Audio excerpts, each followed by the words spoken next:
வீட்டுல உட்கார்ந்துருக்கான் கர்ணன். துரியோதனன் என்ட்ரி ஆவறான் உள்ள. காலை ஒரு 4 மணி இருக்கும். உள்ள வரான். கர்ணா வா துரியோதனா. பீஷ்மர் படுத்து விட்டார் தெரியும்.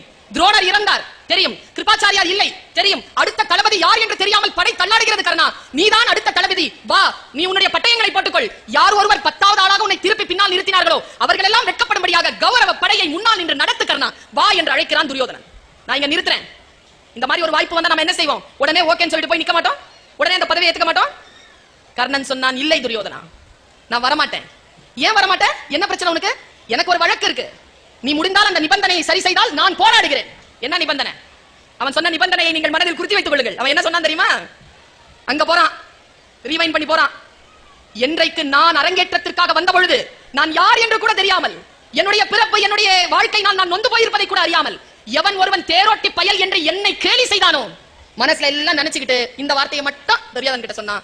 அந்த சல்லியன் எனக்கு தேரோட்டியாக வந்தால் நான் தளபதி பொறுப்பை எடுக்கிறேன். முடிந்தால் அவனை போய் அழைச்சிட்டு வானா. இங்க இந்த குழந்தைகளுக்கு எல்லாம் இப்ப சிலபஸ் மாறுது. நமக்கு யார் தெரியுமா சிலபஸ்? இப்போ துரியோதனன் சொன்னா அவ்வளவுதானே, ரெடியா இதோ வந்து 10th போறான்.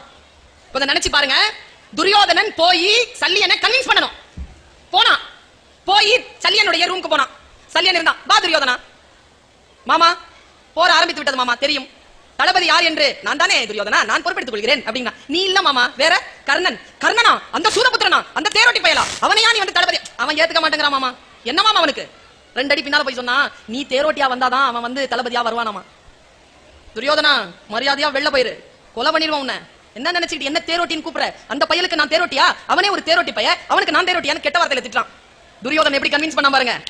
துரியோதனன் சொன்னா, மாமா என்ன மாமா இங்க போய் புரியாம பேசுற? அங்க பாரு சங்கு ஊத்திட்டாங்க. ஒரு படம் வருது. என்ன படம் வருது?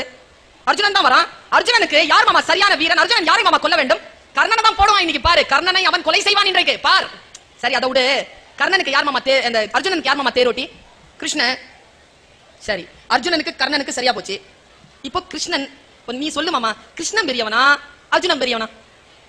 கிருஷ்ணன் தான் பெரியவன். அதானே மாமா நானும் சொல்றேன். வா மாமா அப்படின்னா சரின்னு வந்துட்டாங்க சல்லியன். கிருஷ்ணனுக்கு தன்னை இணையாக வைத்தவுடன் சரி என்று சொல்லி கர்ணனுக்கு சல்லியன் தேரோட்டினான் என்று வரலாறு சொல்லுகிறது. நான் சொல்லுகிறேன் பெருமக்களே, எந்த நிலையில் யாரிடத்தில் எப்படி பேச வேண்டுமோ அந்த இடத்திலே அப்படி நின்று பேசக்கூடியவர்கள், சிந்தனையை சரியாக ஆజ్ఞையில் வைத்துக் கொண்டிருக்கின்றவர்கள் வாழ்க்கையில் ஜெயிக்கிறார்கள். யார் ஒருவர் அந்த வினாடியை தவற விடுகிறார்களோ அவர்கள் வாழ்க்கையில் தோற்கிறார்கள் என்று இந்த புராணம் நமக்கு சொல்லித் தருகிறது.